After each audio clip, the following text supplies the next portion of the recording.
All right, so I'm going to put everyone on mute except for me to get started and just give a few directions. And then I will unmute you as it's your turn to read. Okay, so let me get muted. That way we don't have extra noise in the background. All right. So welcome everybody to the Thomas St. Angelo Public Library of Cumberland's An Evening of Poetry and Pie. This is our third time hosting this event. Unfortunately, we couldn't be in person this time, but I'm just so thrilled that this many people signed up to read and to listen.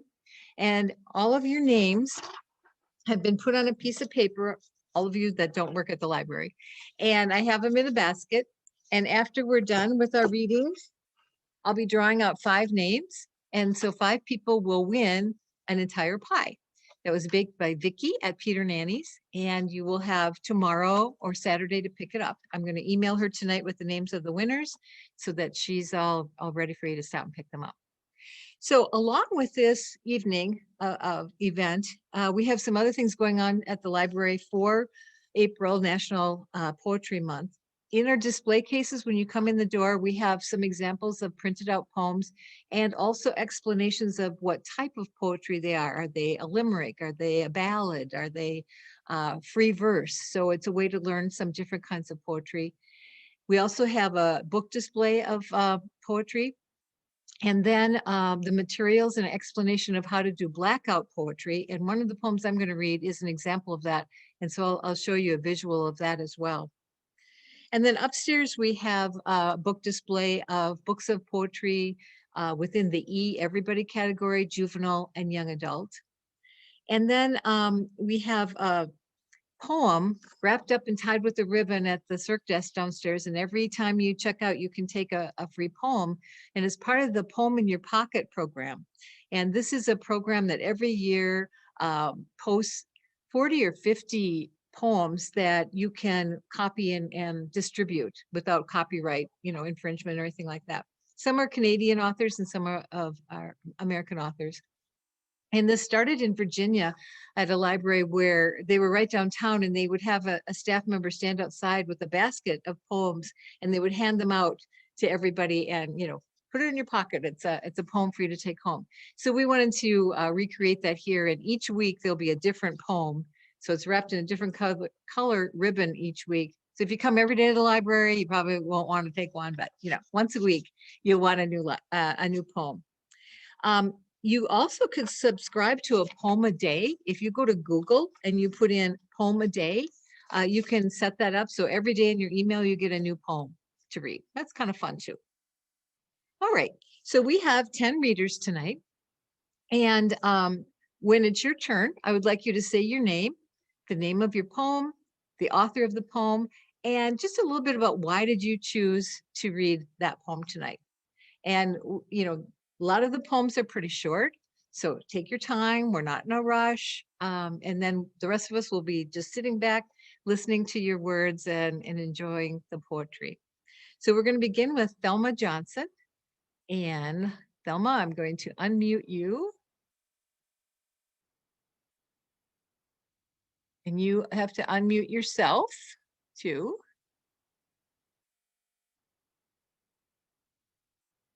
And then take it away, Thelma.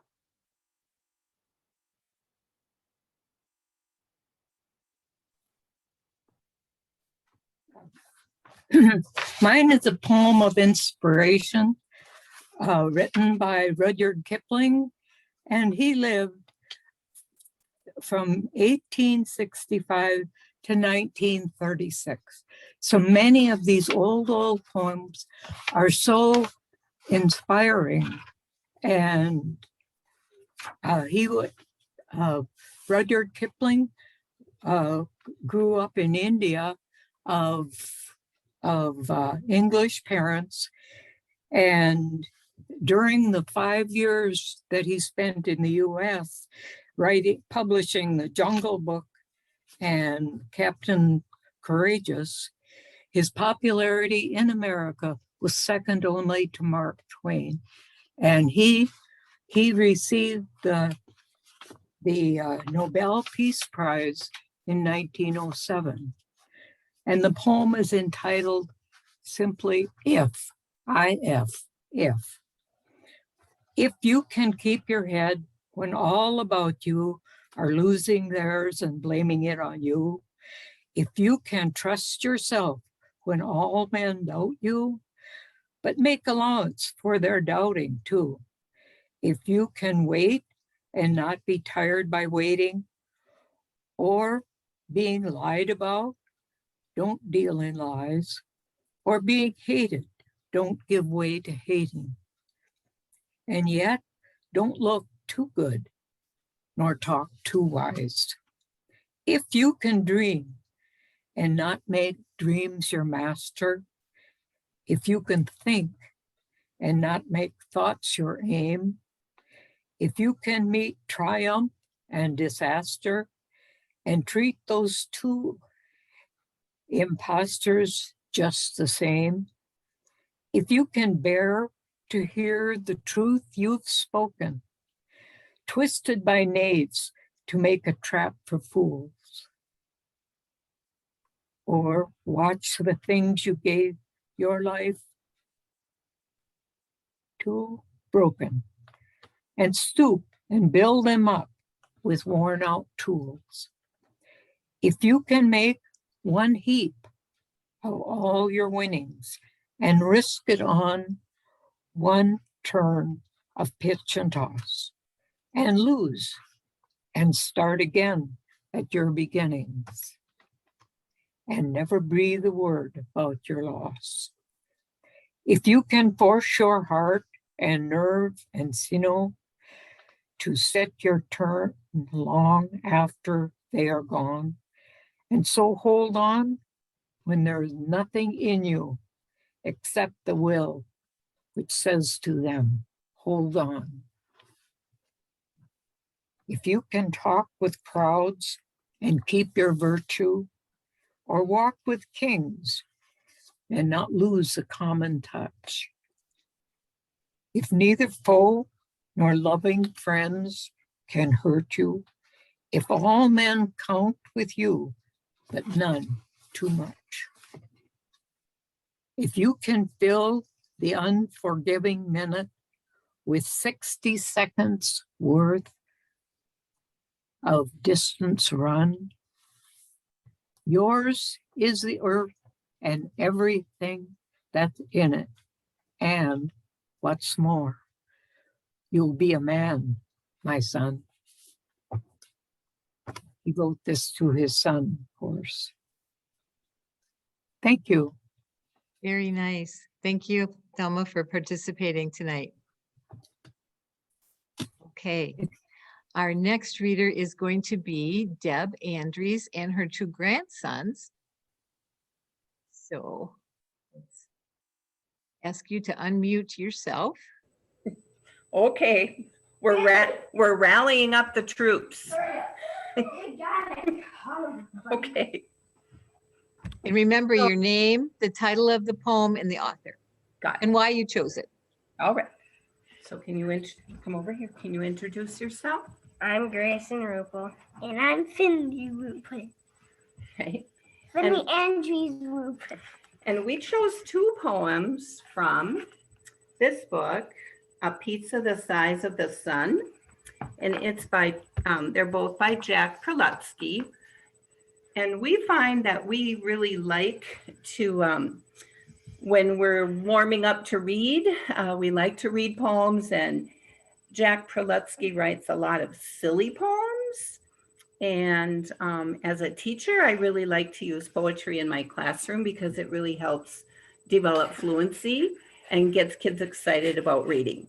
So the first poem is A Pizza the Size of the Sun, because who doesn't like pizza? Okay. So Grayson and I are going to take turns reading the stanzas of the poem. A Pizza the Size of the Sun. Oh, and before we start, We really like it when you visualize, like you think about what do the words say and what would this taste like and smell like and what would it look like? Okay, a pizza the size of the sun. I'm making a pizza the size of the sun. A pizza that's sure to weigh more than a ton. A pizza too massive to pick up and toss. A pizza resplendent with oceans of sauce. Your turn.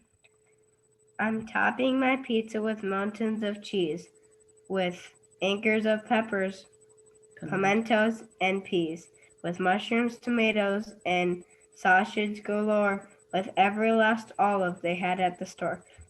My pizza is sure to be one of a kind. My pizza will leave other pizzas behind. My pizza will be a delectable treat that all who love pizza are welcome to eat. The oven is hot. I believe it will take a year and a half for my pizza to bake. I can hardly wait till my pizza is done. My wonderful pizza the size of the sun. All right. So that was pizza the size of the sun. And then, Hurry, Grandma, hurry. what's the title of this poem, Hurry, Finley? Grandma, hurry. Finley, tell them. Hurry, Grandma, hurry. Hurry, Grandma, hurry. Okay. Hurry, Grandma, hurry. Grandma, look at me. I'm right side up. I'm upside down. I'm swinging from a tree. I'm jumping like a squirrel. I think that I can fly. Grandma, please don't worry. Grandma, please don't cry. Hurry, Grandma, hurry. See what I can do? I'm roller skating backwards across the avenue. There's a luscious little bug. I think I'll take a bite. Grandma, stop your screaming. Everything's all right. Your turn. Hurry, Grandma, hurry. Grandma, watch me, please. I'm climbing up a ladder. I'm dangling from my knees. I found this giant spider that was stuck in globs of paint. Grandma, take a closer look. Whatever made you faint? So we chose that poem because two little boys on my lap kind of do things like that to make their grandma kind of excited about things. So thank you. Very good. Thank you. Thank you. And our next reader is Diana Ficacillo. So Diana, if you would unmute your microphone, please. Hello, I'm Diana Ficacillo, and I'm going to be reading Hope by Emily Dickinson. And she was quite a to herself person, famous for many of her poems, but really wasn't discovered until after she died. She died when she was 55 and really a recluse. Her sister discovered the poems and they were stuffed in socks and closets. And this is a very short poem. In my family, my sister and my mother, for whatever reasons, we always called each other birds. And so this really is about a bird, but the bird is how we see life. And so here it is, Hope by Emily Dickinson. Hope is the thing with feathers that perches in the soul and sings the tune without the words and never stops at all. And sweetest in the gale is heard, and sore must be the storm that could abash the little bird they kept so many warm. I've heard it in the chilliest land and on the strangest sea, yet never in extremity it asked a crumb of me. Thank you for letting me read a poem. Thank you, Diana. Thank you. Next is Linda McConnell.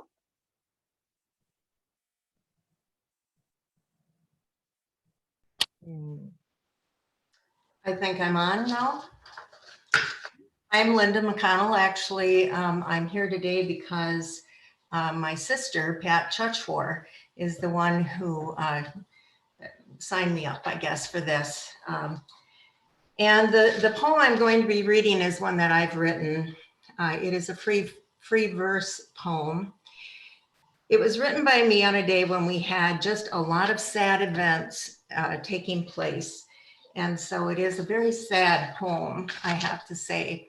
But one I think that reflects perhaps the feelings we all have on a bad day, you know, about life in general. So it is called Reflections. People I knew have passed. People I loved have passed. The world still holds promise, yet it seems less attainable. Time passes quickly. Good sleep and less pain have become the measurements of a good day. Our world has been invaded by a new life form, technology. It spins wildly as it invades all aspects of our lives with promises of speed and efficiency. Yet we are standing still. We are children watching a merry-go-round. We want to ride but can't because we don't have a ticket. Our comfort zone has moved closer to our core. Friends visit less because we have less to talk about. Things we want are no longer accessible. We are dying day by day, inch by inch, increasingly alone, watching the merry-go-round we can no longer ride. Thank you. Very nice. Thank you, Linda. Next is Dave Evenson.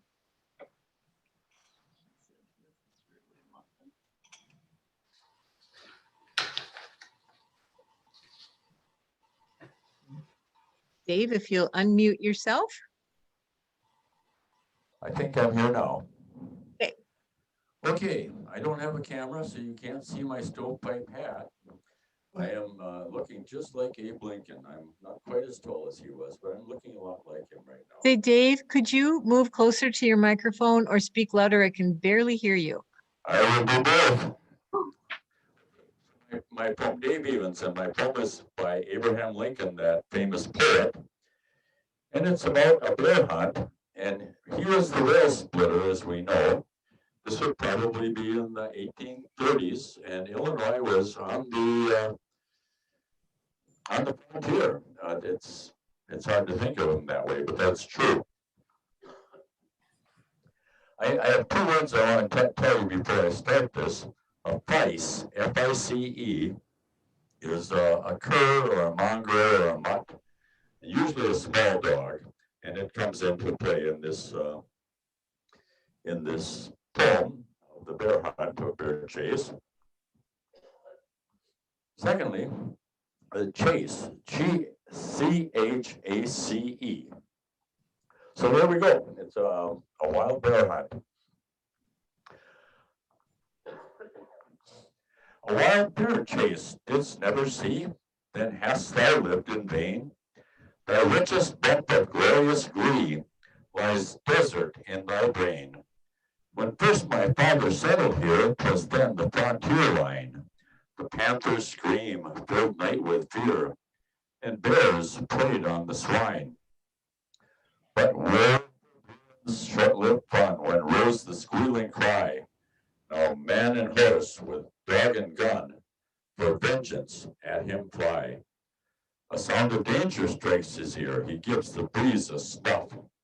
Away he bounds with little fear and seeks the tangled ruff. On press his foes and reach the ground where his left has half-munched meal. The dogs encircle, scent around, and find his fresh-made trail. With instant cry away they dash, and men as fast pursue, or logs they leap through water splash, and shout the brisk halloo. Now to elude the eager pack, bear shuns the open ground. Through matted vines he shapes his track and runs it round and round. The tall, fleet cur, with deep voice, now speeds him at the wind. While half-grown pup and short-legged Vice, this is the Vice, the mongrel dog, are yelping far behind. And fresh recruits are dropping in to join the merry corps. With yelp and yell, a mingled din, the woods are in a roar. And round the chase now goes, the woods alive with fun.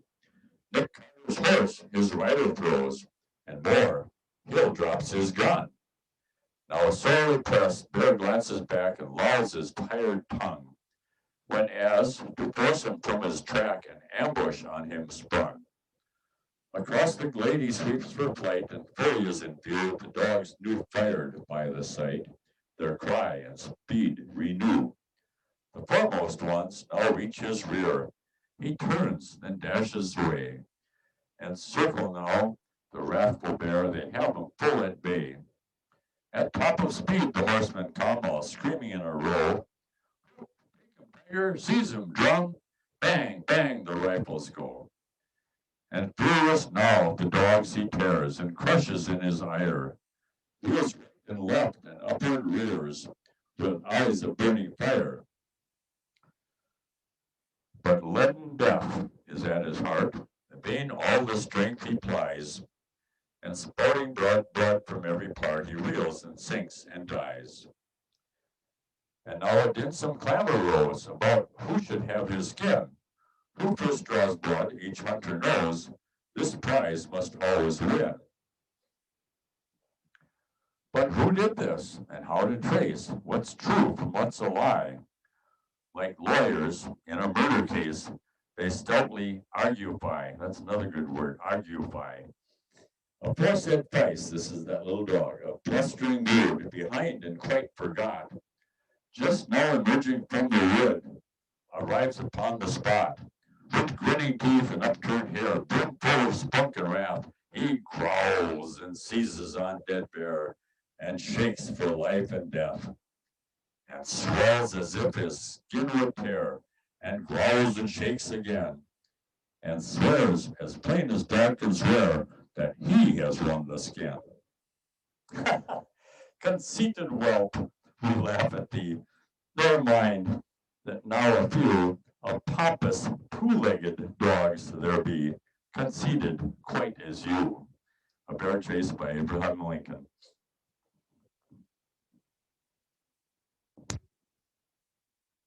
Dave, did you tell us why you chose that poem? I did not. I chose that poem because it's that well-known author or well-known statesman, and not something you would expect from him. I mean, it's Abraham Lincoln, we know as a great orator and writer, and obviously he had a sense of humor as well, and he does point out the human frailties of claiming what's not our own, and the lawyerly argufying, and it was just a fun story. Very good. Thank you so much.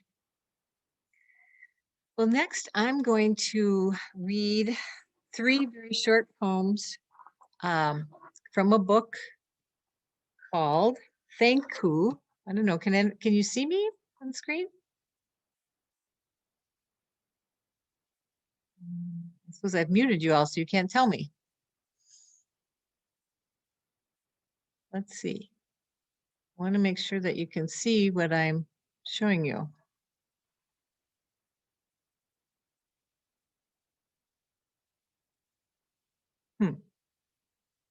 Little technical problem here. Let's see. I'm going to ask Pat or Linda to unmute yourself so that somebody can answer me. Yeah, you can raise it up just a little bit. There you go. So we Okay. want us to see the whole book, right? Yeah, I couldn't see myself there, so I didn't know what was going on. Okay, got it. So the name of this book is called Thank You, Poems of Gratitude. And the first one I want to show you is Blackout Poetry. And it looks like this. And in Blackout Poetry, a poet takes a found document, usually traditionally a print newspaper, and then crosses out a majority of the existing text, leaving visible only the words that comprise his or her poem, thereby revealing an entirely new work of literature birthed from an existing one. And this particular poem is called Drops of Gratitude by Carol Lindstrom. And the words that were left on the page were rain fell, water dripped from the roof, drips thumped, dust, gritty drops. Insects greet the rain. And so they called this format a found poem, but I think it's a good example of blackout poetry as well. The next one I'm going to read to you is called Thankful for Thinking by Vanessa Brantley Newton. And this is a limerick, which I'm sure many of you are accustomed to that format. There's no telling the places our brains can take us, or ways in which our thoughts can shape us. Smart and happy or creative, brave, elated, innovative. There's no telling the people our dreams will make us.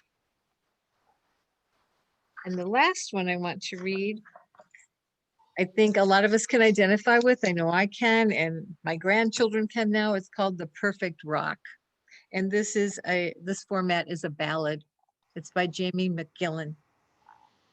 Beside the ocean, blue as me, I saw an egg-shaped rock. I don't know why it winked at me to interrupt my walk.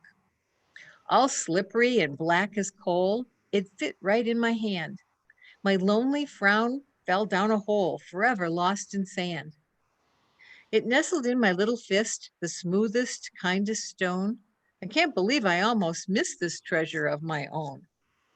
I squeezed it tight and made a wish. I almost threw it back, where foamy waves and scaly fish could swallow or attack. Instead, I held it to my cheek, my perfect ocean rock. I'm grateful that it winked at me and chose me on that walk. This is in one of the books in our display upstairs that I hope that you all will take a look at. All right, next up is Emily, my coworker, and be sure to tell us the name of your poem because I didn't have it at the time that I sent out the list, the author, and why you chose it. All right. My poem is called The Owl Critic by James T. Fields. And I chose it because I like a good story poem, one that keeps you captivated and is a little bit funny, but yet has some wisdom in it. Okay. Who stuffed that white owl? No one spoke in the shop. The barber was busy and he couldn't stop. The customers waiting their turns were all reading the Daily, the Herald, the Post, little heeding the young man who blurted out such a blunt question. Not one raised a head or even made a suggestion, and the barber kept on shaving.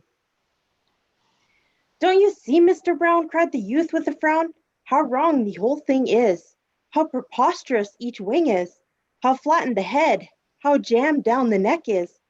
In short, the whole owl, what an ignorant wreck 'tis. I make no apology, I learned owlology.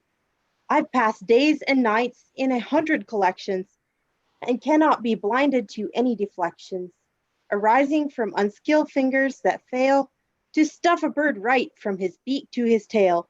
Mr. Brown, do take that bird down, or soon you'll be the laughingstock all over town.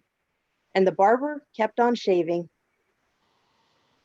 I studied owls and other night fowls, and I tell you, what I know to be true, an owl cannot roost with his limbs so unloosed. No owl in this world ever had his claws curled, ever had his legs slanted, ever had his bill canted, ever had his neck screwed into that attitude. He can't do it because 'tis against all bird laws.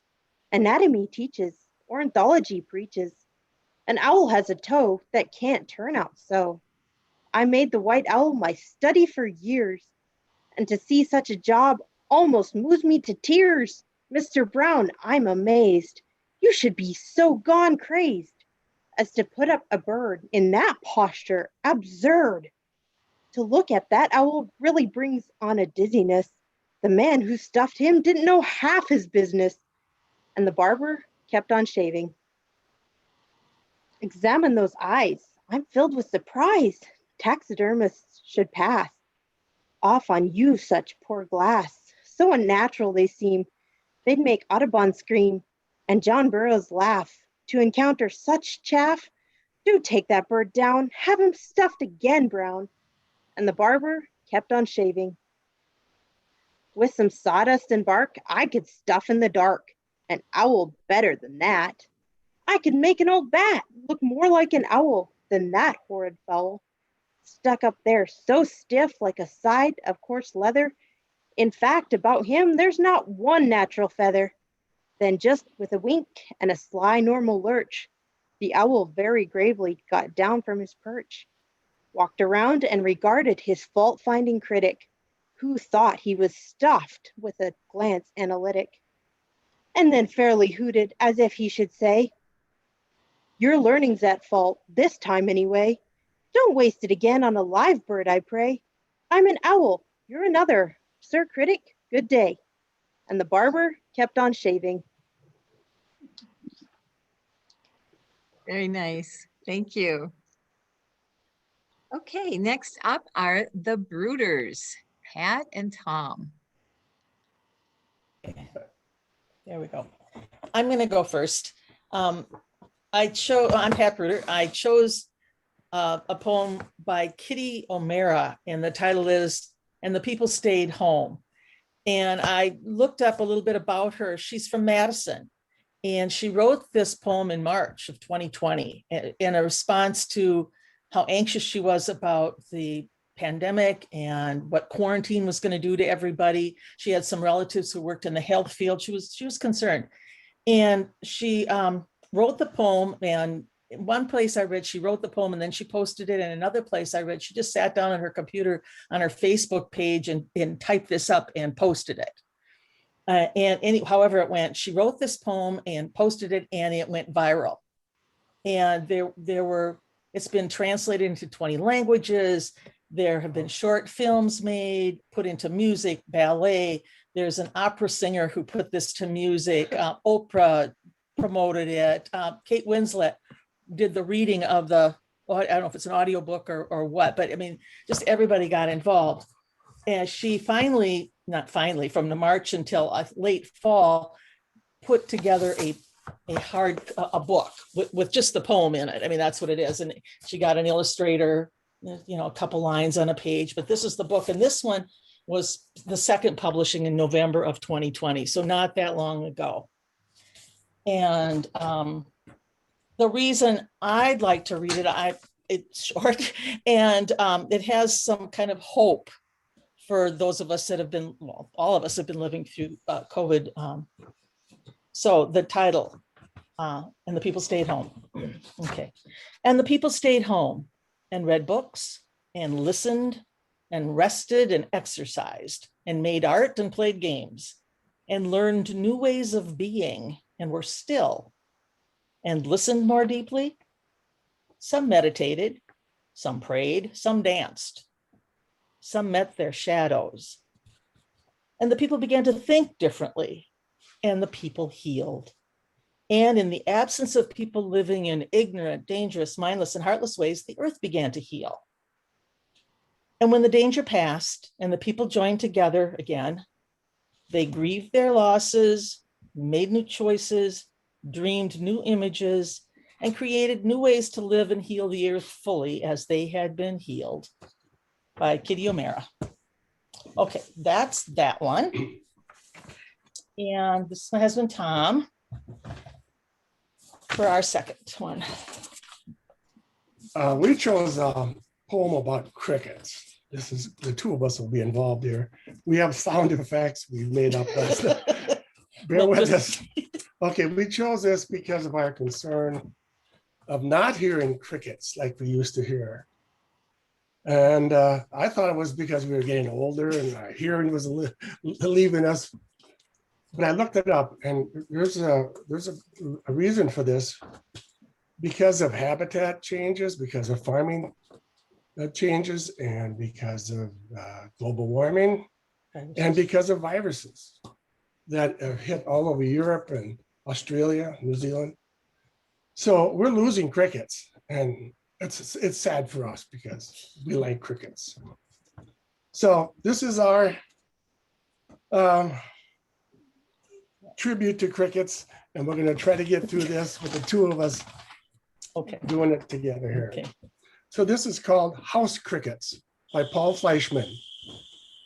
We don't live in meadows, cricket, cricket, Cricket, or in groves, we're house crickets living beneath this gas stove.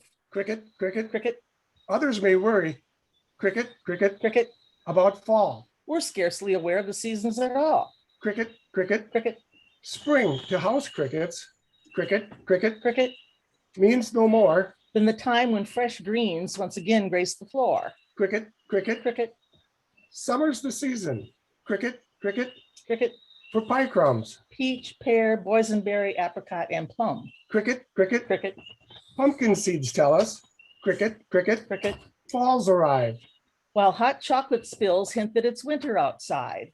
No matter the month, we'll stay well fed and warm. Unconcerned about cold Fronts, and wind chills and storms, for for while others are ruled, by the sun in the heavens, whose varying height brings the season's procession, We we live in a world. a fixed Fahrenheit. Cricket, cricket, Cricket, thanks to our sun, are unchanging, reliable, steadfast and stable. bright blue pilot light. Nice. That was fun. That's it. Thank you so much. And for our last reader, Brandy, please tell us your name and the name of your poem and the author that you have chosen and why. So my name is Brandy Anderson. I chose a poem called Miss Me But Let Me Go. From what I could tell, I could not find an author, actually. It said author unknown. I chose this, I heard it this winter at a funeral for a young person who had taken their own life. And in 2019, our family had two people do that within a month of each other. And so when I heard this at that funeral as well, it made me think that that's what this is like a message from those people that have gone before us. And it's how they want us to be. They don't want us to grieve and be sad for a long time. And it kind of made me think this is how I think a lot of people would like the ones that we leave behind to respond. So I just thought I'd share it because I thought a lot of people have lost people this year more than normal. So miss me, but let me go. When I come to the end of the road and the sun has set for me, I want no rights in a gloom-filled room. Why cry for a soul set free? Miss me a little, but not for long, and not with your head bowed low. Remember the love that we once shared. Miss me, but let me go. For this is a journey we all must take, and each must go alone. It's all a part of the Master's plan, a step on the road to home. When you are lonely and sick of heart, go to the friends we know and bury your sorrows in doing good deeds. Miss me, but let me go. Excellent. Thank you so much. Thank you. All right. This has been really fun listening to a great variety of poems. And now I'm going to draw 5 names out for the winners of the pies. Okay, the first winner is Linda McConnell. Wow. Well, my sister's gonna pick up a pie for me then. Okay. Second winner is Dave Evenson, who I thought I talked to about sharing, the concept of sharing, but I don't know. The next winner is Diana Ficicillo.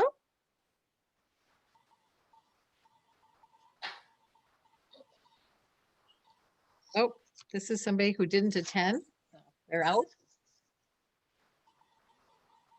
Randy Anderson. And the Thank last you. one. My son is very excited next to me. Good. Thelma Johnson. So I'll have to email her. She had to leave early to go to a meeting. So thank you all so much for participating. This has been a really fun event, and I hope next year we'll all be here at the library eating together and talking and hearing and reading some more poems. So happy National Poetry Month and have a good evening. Thank you. Thanks for having me. Thank you. Thank you for putting it together. Yay.